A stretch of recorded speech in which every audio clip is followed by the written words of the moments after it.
जगन्नाथ। भारतीय परिवार मानकरे नारीर भूमिका गुरुत्वपूर्ण।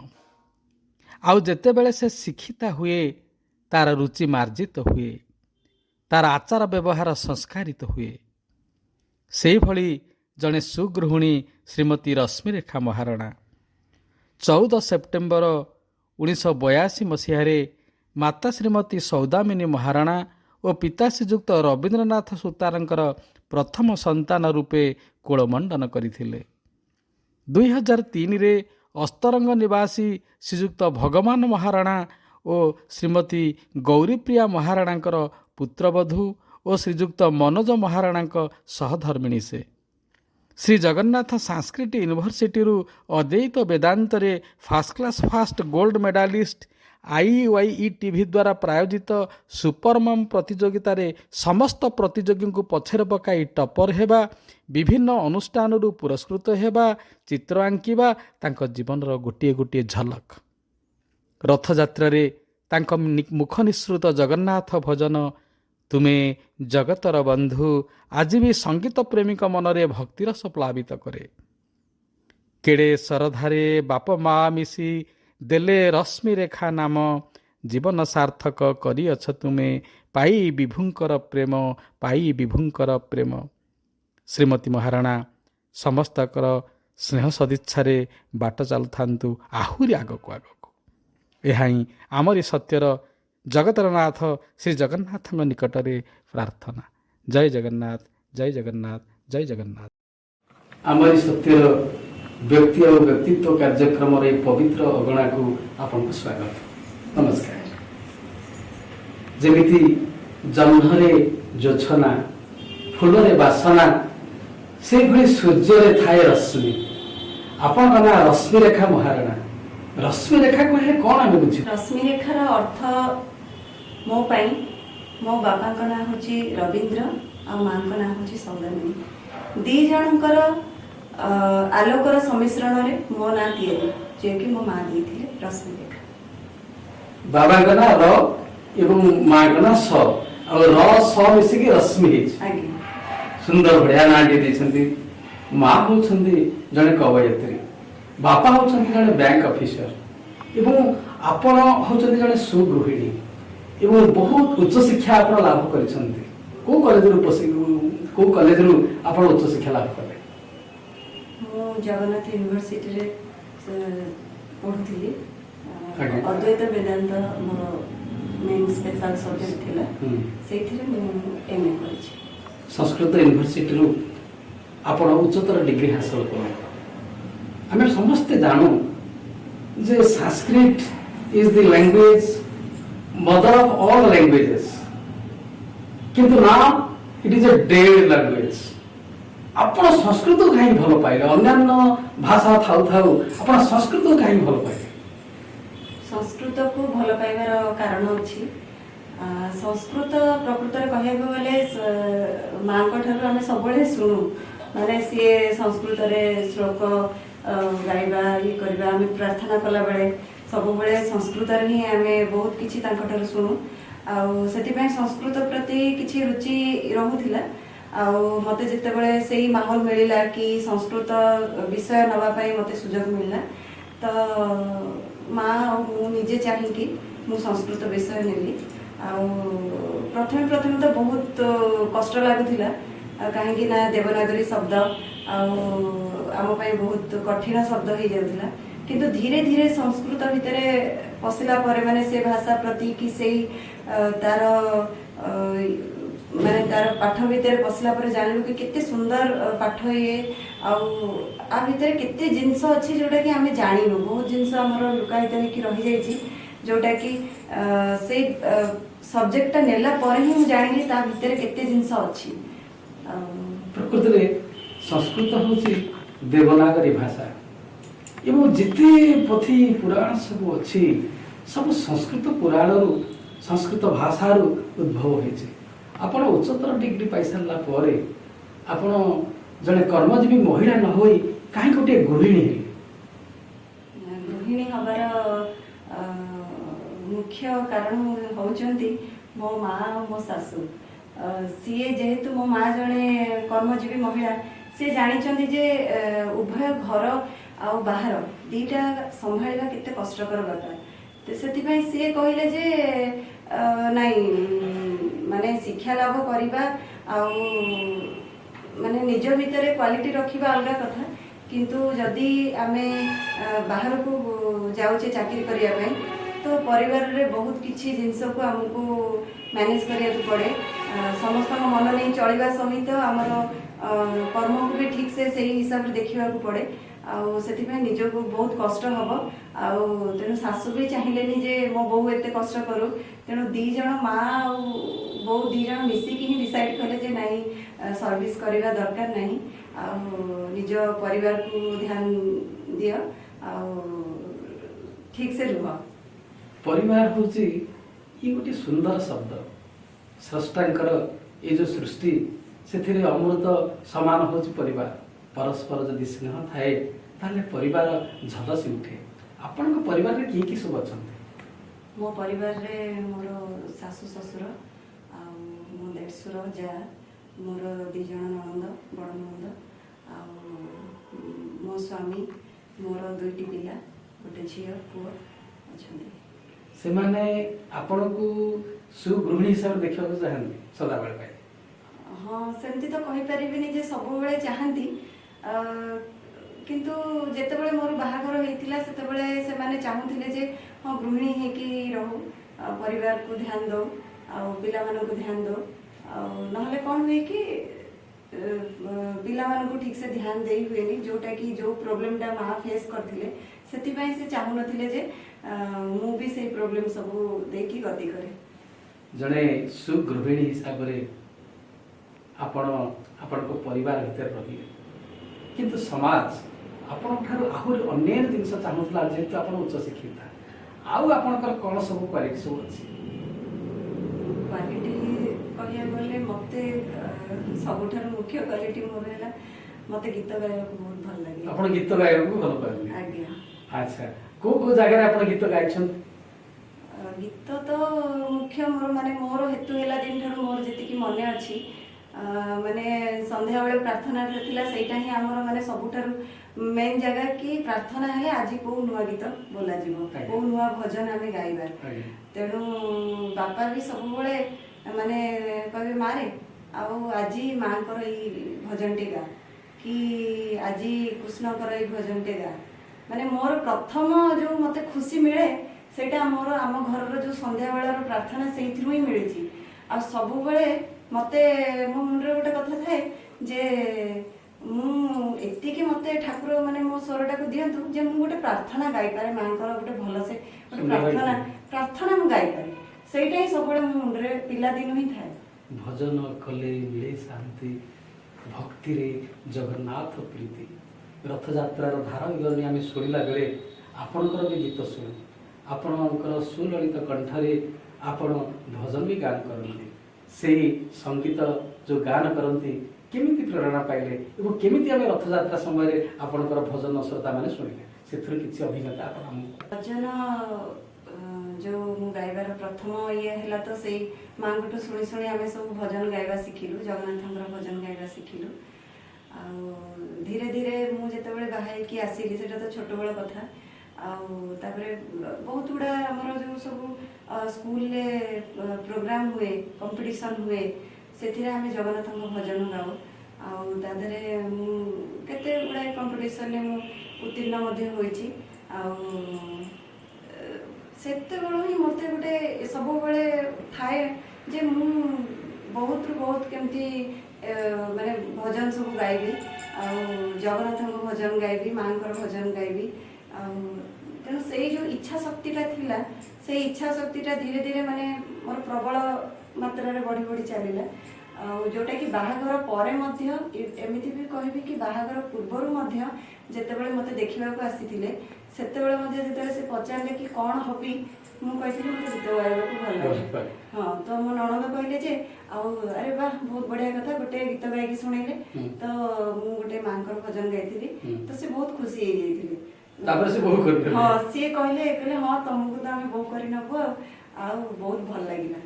ରଥଯାତ୍ରା ସମୟରେ ଯୋଉ କ୍ୟାସେଟ୍ ଆପଣଙ୍କର ରିଲିଜ ହେଇଥିଲା ଆପଣ ଆପଣ ଯୋଉ ଗୀତ ଗାଇଥିଲେ ସେ ଗୀତଟି ମନେ ଅଛି? ହଁ ମନେ ଅଛି। ସେଥିରୁ କିଛି ଅଂଶ ଆମ ମାନଙ୍କୁ ଶୁଣା।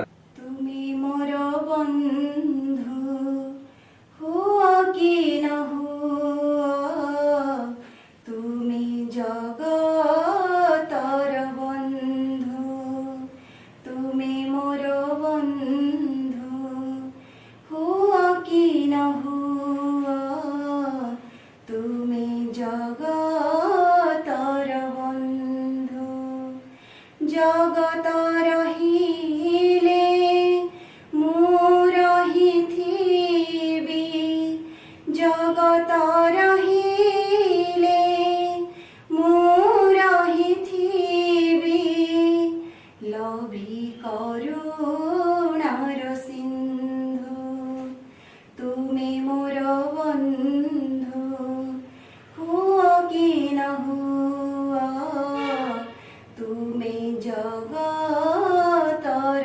বন্ধু, তুমি জগতর বন্ধু। ଖୁସିରେ ଆପଣଙ୍କ କଣ୍ଠରେ ଲାଳିତ୍ୟଟା ଭର୍ତ୍ତି ହେଇକି ଅଛି। ଜଗତର ନାଥ ଜଗନ୍ନାଥ ହେଉଛନ୍ତି ପ୍ରକୃତିରେ ବନ୍ଧୁ। ଆଉ ସଂସାରରେ ଯେତେ ବନ୍ଧୁ ଅଛନ୍ତି ସେମାନେ ଦିଆନିଆ ବନ୍ଧୁ, କିନ୍ତୁ ଜଗତର ନାଥ ଜଗନ୍ନାଥ ହେଉଛନ୍ତି ପ୍ରକୃତ ବନ୍ଧୁ। ତାଙ୍କରି ଭଜନ ଗାଇ ଆପଣ ଆତ୍ମସନ୍ତୋଷ ଲାଭ କରନ୍ତି। ଗୋଟେ କଥା ମୋର ମନେ ପଡ଼ୁଛି, ଆପଣଙ୍କର ପ୍ରଥମ ଯେତେବେଳେ ବିବାହଟା ହେଲା ସେ ସମୟରେ ଆପଣଙ୍କର ସ୍ୱାମୀ ଆପଣଙ୍କୁ ଗୋଟେ ସୁନ୍ଦର ଜିନିଷ ଉପହାର ଦେଇଥିଲେ। ସେଇ ଜିନିଷଟି କ'ଣ ମନେ ପକେଇ ମୋତେ କୁହନ୍ତୁ। ଗୋଟେ କ୍ୟାସିଓ ଦେଇଥିଲେ ମୁଁ ଯାହା ଜାଣିଛି। ହଁ, ସିଏ ଯେତେବେଳେ ଜାଣିଛନ୍ତି ଯେ ମୋର ରୁଚି ଅଛି, ତ ମୋର ଗୋଟେ ଜନ୍ମଦିନରେ ସିଏ ମୋତେ କିଛି ନ କହିକି ଗୋଟେ କ୍ୟାସିଓଟେ ଆଣିଦେଇଥିଲେ ମୋ ପାଇଁ, ଯେ ସଙ୍ଗୀତରେ ରୁଚି ଅଛି ଆଉ ଏଇ ଉପହାରଟା ବୋଧେ ହବ ଶ୍ରେଷ୍ଠ ଉପହାର। ପ୍ରକୃତରେ ସେଦିନ ମୋତେ ବହୁତ ଖୁସି ଲାଗିଥିଲା। ଆଉ ସେ ଜାଣିଥିଲେ ଯେ ମୁଁ ମୋର ସଙ୍ଗୀତ ଶିକ୍ଷା ମଧ୍ୟ ବହୁତ କମ୍ ମୁଁ ଶିଖିପାରିଛି, ସେଇଭଳି ପରିବେଶ ନଥିଲା, ବହୁତ ଅଳ୍ପ ଦିନ ମୁଁ ଶିଖିଛି। ତେଣୁ କ୍ୟାସିଓଟା ଆଣିକି ସେ ମୋତେ ଦେଇଥିଲେ। ଆଉ ତାପରେ ଯେଉଁଠି ମୁଁ ରହୁଥିଲି ଛତିଶଗଡ଼ରେ, ତ ସେଠି ଜଣେ ଟିଚର ମଧ୍ୟ ସେ ଇଏ କରିଦେଇଥିଲେ ଯେ ମୁଁ ସଙ୍ଗୀତ କେମିତି ଶିଖିପାରିବି। ତେଣୁ ସେ ମୋତେ ସଙ୍ଗୀତ ଶିକ୍ଷା ପାଇଁ ସବୁବେଳେ ସେ ମୋତେ ଚେଷ୍ଟା କରିଛନ୍ତି କେମିତି ମୁଁ ସଙ୍ଗୀତ ଶିକ୍ଷା ଲାଭ କରିବି। ଆଉ ଏବେ ମୁଁ ସଙ୍ଗୀତ ଶିଖି ପାରୁନି, କାହିଁକି ନା ଏବେ ପିଲାମାନେ ଟିକେ ବଡ଼ ହେଲେଣି, ତାଙ୍କର ପଢ଼ାଶୁଣା ଏସବୁ ଦେଖିବାକୁ ପଡ଼ୁଛି। କିନ୍ତୁ ତା ମଝିରେ ମଧ୍ୟ ମୁଁ ସଙ୍ଗୀତକୁ ସବୁବେଳେ ପ୍ରାକ୍ଟିସ୍ କରୁଥାଏ।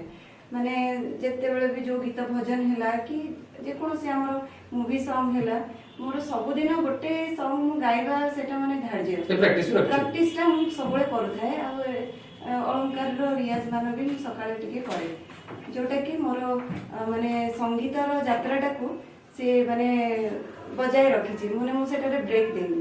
ଆପଣ କ'ଣ କ୍ୟାସିଓ ବଜେଇ ଜାଣିଛନ୍ତି?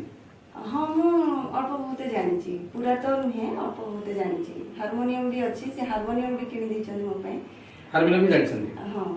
ଆପଣ ତ ସଙ୍ଗୀତରେ ପାରଦର୍ଶିତା ଲାଭ କଲେ, ହେଲେ ଆପଣଙ୍କର ଯୋଉ ପିଲାମାନେ ଆପଣଙ୍କର ତାଙ୍କୁ ଆପଣ ସଙ୍ଗୀତ ଜ୍ଞାନ ଦିଅନ୍ତି? ଯେତେବେଳେ ମୁଁ ଶିଖୁଥିଲି ସଙ୍ଗୀତ, ତ ସେତେବେଳେ ମୁଁ ମୋ ଝିଅକୁ ମଧ୍ୟ ଶିଖଉଥିଲି।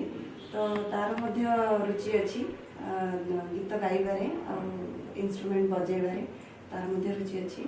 ଆଉ ପୁଅ ବି ମଧ୍ୟ ଟିକେ ଟିକେ ସଙ୍ଗୀତ ଗାଏ, କିନ୍ତୁ ତାର ଟିକେ ଏବେ ଛୋଟ ପିଲା, ଆଉ ସେଥିପାଇଁ ତାକୁ ଟିକେ ବାଧ୍ୟ କରିବାକୁ ପଡ଼େ କି ଗାଇଦିଏ ଗୋଟେ ବୋଲି, ନହେଲେ ତାର ମଧ୍ୟ ରୁଚି ରହୁଛି। ଭଜନ ଗାଇବା ବ୍ୟତୀତ ଆପଣ କେତେକ ଆଧୁନିକ ଆଲବମ୍ ମଧ୍ୟ ଗାଇଛନ୍ତି, ସେ ସଂକ୍ରାନ୍ତରେ ଆମକୁ କିଛି କୁହନ୍ତୁ। ମୋର ଯେତେବେଳେ ଭଜନ ତ ଗାଇବାରେ ମୋତେ ପିଲାଦିନୁ ହିଁ ରୁଚି ଅଛି।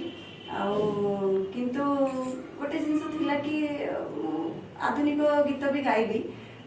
ତ ଯେତେବେଳେ ମୋତେ ଗୋଟେ ଅପରଚ୍ୟୁନିଟି ମିଳିଲା, ଗୋଟେ ଚ୍ୟାନେଲ ଯେତେବେଳେ ଗୋଟେ ସୁପର ମମ୍ କମ୍ପିଟିସନ୍ ହେଇଥିଲା ଓଡ଼ିଶାରେ, ତ ସେଥିରେ ମୋର ଜଣେ ବାନ୍ଧବୀ ମୋତେ ଫୋନ୍ କରି କହିଲେ ଯେ ଆଉ ଏମିତି ଗୋଟେ କମ୍ପିଟିସନ୍ ଆସିଛି, ଆଉ ତୁମେ ଭାଗ ନିଅ। ତ ମୁଁ ସେଇ କମ୍ପିଟିସନ୍ଟାରେ ଭାଗ ନେଲି। ଆଉ ଯାହା ହଉ ସେଇ ଜଗନ୍ନାଥଙ୍କ କୃପାରୁ ସେଇ କମ୍ପିଟିସନ୍ରେ ମୁଁ ଉତ୍ତୀର୍ଣ୍ଣ ମଧ୍ୟ ହେଲି, ପ୍ରଥମ ସ୍ଥାନରେ ମୁଁ ପହଞ୍ଚିଲି। ତ ଯେତେବେଳେ ସେଇ ତାଙ୍କର ଥିଲା ଯେ ସେମାନେ ସାର୍ଟିଫିକେଟ୍ ସହିତ ସେମାନେ ମୋତେ ଗୋଟେ ସୁଯୋଗ ଦେବେ ଷ୍ଟୁଡ଼ିଓ ରେକର୍ଡ଼ିଂ ପାଇଁ। तो तो से IYETV बोली गोटे चैनल रे सी माने मते से सुजोग देथिले तापरे से तांको थ्रू रे मु भुवनेश्वर रे जाइके स्टूडियो रे भजन रेकॉर्डिंग मध्ये करथिली आ गोटे आधुनिक संगीत भी रेकॉर्डिंग करथिली जहाँ को लिखिथिले मोर जने मौसा भानुबिहारी महाराणा आ से बहुत भल लिखती तेणु से गीतटी एबे किछि दिन पूर्व ही सेटा यूट्यूब रे रिलीज ହେଇଛି। आधुनिक गीत एवं भजन ये दुईटा गाइबारे आपण कोटाको श्रेय देबे और कोथरु बेसी सैटिस्फैक्शन पाइछन्ती? संगीत को कंपेयर मु करि परिबिनी काहेकि ना संगीत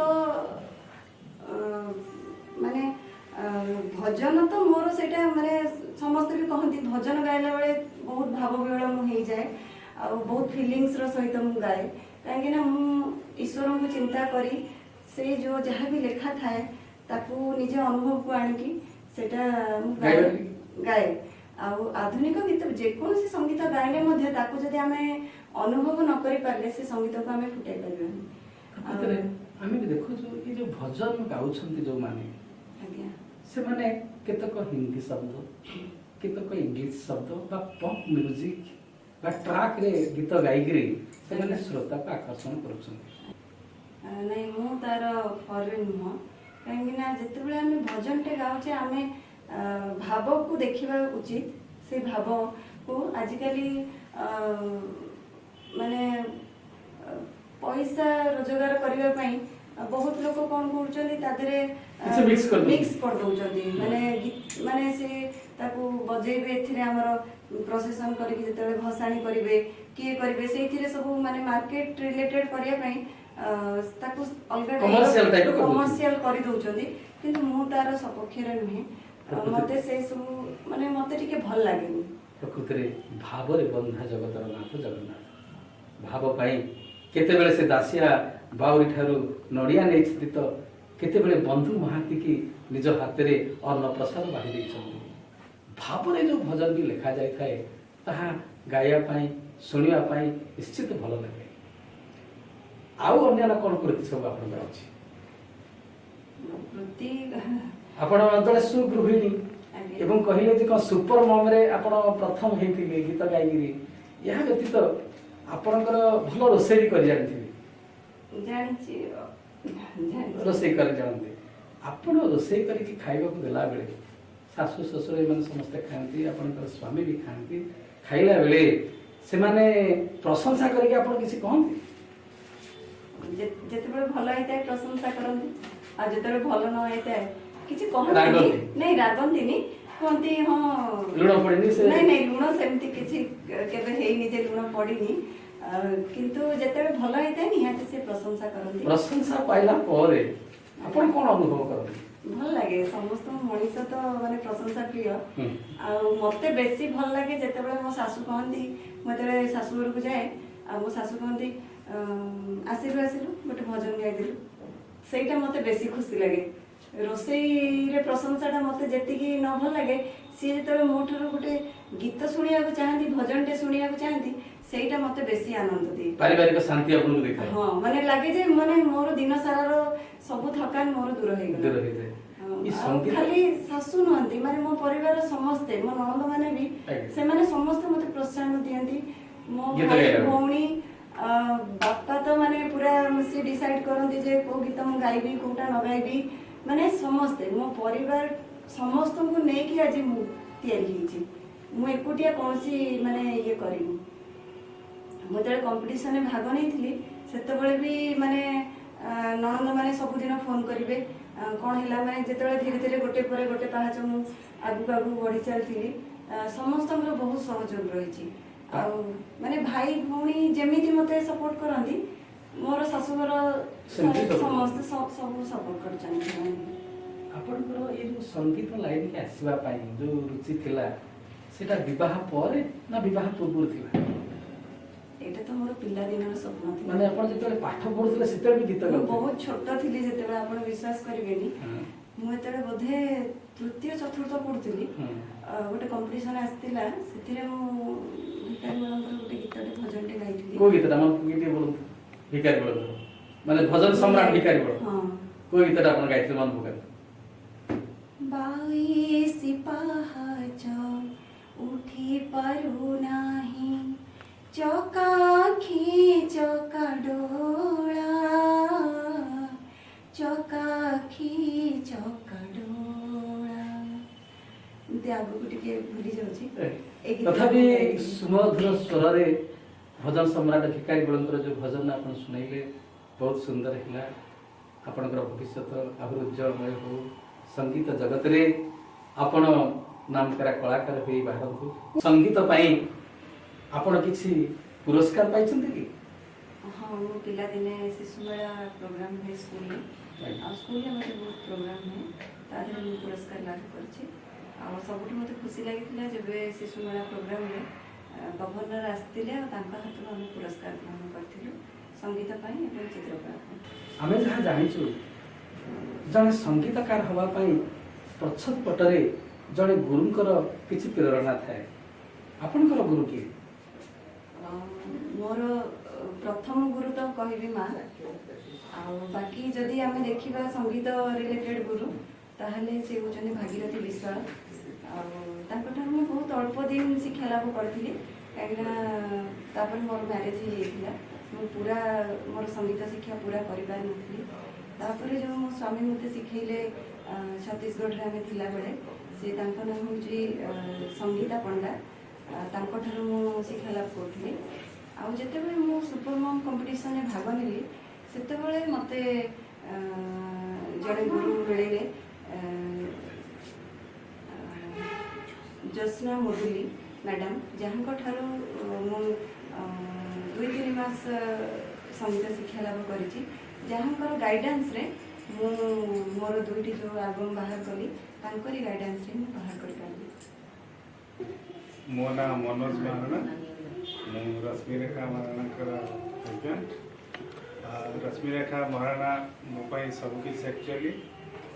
ସିଏ ତାଙ୍କୁ ବିବାହ ହେଲା ପରେ ମୋ ଲାଇଫରେ ବହୁତ ଉନ୍ନତି ହେଇଛି। ସିଏ ଆକ୍ଚୁଆଲି ମୋର ଟୁରିଂ ଜବ୍, ମୁଁ ସବୁବେଳେ ପ୍ରାୟ ବାହାରେ ହିଁ ଥାଏ। ଘର ବୁଝିବାଠୁ ଆରମ୍ଭ କରି ସବୁକିଛି ମ୍ୟାନେଜ୍ କରିବା ସେ ହିଁ କରନ୍ତି। ଆଉ ତାଙ୍କର ବହୁତ ଭଲ ଗୁଣ ଅଛି, ସମସ୍ତଙ୍କୁ ସମାନ ଦେଖିବା, ସମସ୍ତଙ୍କୁ ହେଲ୍ପ କରିବା, ସମସ୍ତଙ୍କ କଥା ବୁଝିବା। ତ ସଙ୍ଗୀତ ପ୍ରତି ତାଙ୍କର ବହୁତ ଅନୁରାଗ ରହିଛି। ସେଇଟା ମୁଁ ତାଙ୍କୁ ଯେତେବେଳେ ଦେଖିବାକୁ ଯାଇଥିଲି ତାଙ୍କ ସଙ୍ଗୀତରେ ଆକର୍ଷଣ ହେଇକି ସେଇଟା ଗୋଟେ ପଏଣ୍ଟ ଥିଲା ମୋର ତାଙ୍କୁ ମ୍ୟାରେଜ୍ କରିବାର। ଆଉ she is actually unique. I am very grateful. Thank you. I'm Hemangi Maharana, the daughter of Rashmirekha Maharana. I'm really proud of our mom, and I wish that she could get success further. I love the ambitious nature of her. She is a very good mother. She has taught me very detailed things about life and many things. She is my inspiration. And I'm really proud of it. ବଣମଲ୍ଲି ବଣରେ ନ ଫୁଟି ଲୋକଲୋଚନକୁ ଆସି ତାର ସୁଗନ୍ଧରେ ସମସ୍ତଙ୍କୁ ମହକାଉ, ଏତିକି ଆମରି ସତ୍ୟର କାମନା। ଶେଷରେ ଆପଣ ଆପଣଙ୍କର ବହୁତ ସମୟ ଦେଇ ଆପଣଙ୍କର ମନର କଥା ଆମ ଆଗରେ ପ୍ରକାଶ କରିଥିବାରୁ ଆମେ କୃତଜ୍ଞ। ଆପଣଙ୍କୁ ବହୁତ ବହୁତ ଧନ୍ୟବାଦ। ଜୟ ଜଗନ୍ନାଥ। ସମସ୍ତଙ୍କୁ ମୋର ଜୟ ଜଗନ୍ନାଥ। ଏକ ସୁନ୍ଦର ଭଜନ ଆପଣମାନଙ୍କ ପାଇଁ। मेरे बांके बिहारी लाल।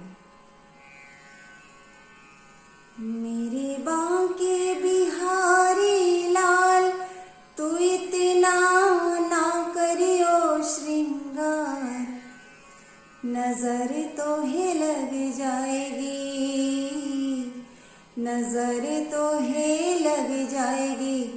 मेरे बांके बिहारी लाल, तू इतना ना करियो श्रृंगार, नजर तो है लग जाएगी, नजर तो है लग जाएगी।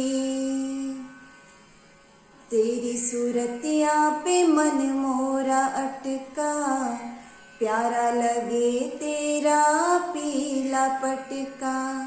तेरी सूरतिया पे मन मोरा अटका, प्यारा लगे तेरो नीला पटका।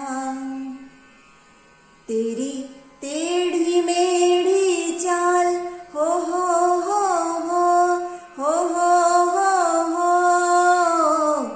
तेरी टेढ़ी मेढ़ी चाल, तू इतना ना करियो श्रृंगार, नजर तो है लग जाएगी,